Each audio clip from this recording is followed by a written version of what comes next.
15 झाले भिकारामा. हे आहे आष्टा भिकारामाचं.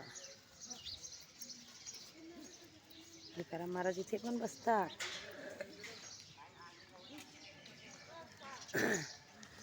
आहे राहण्याची सोय मस्त. पूर्वजचं झालं दर्शन.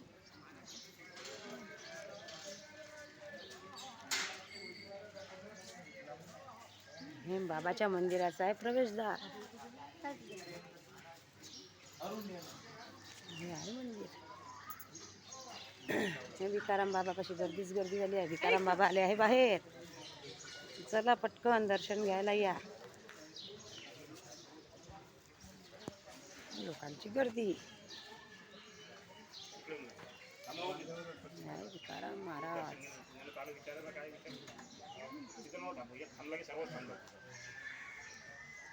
आम्ही सेवाधारी तुमच्यासारखे इकडे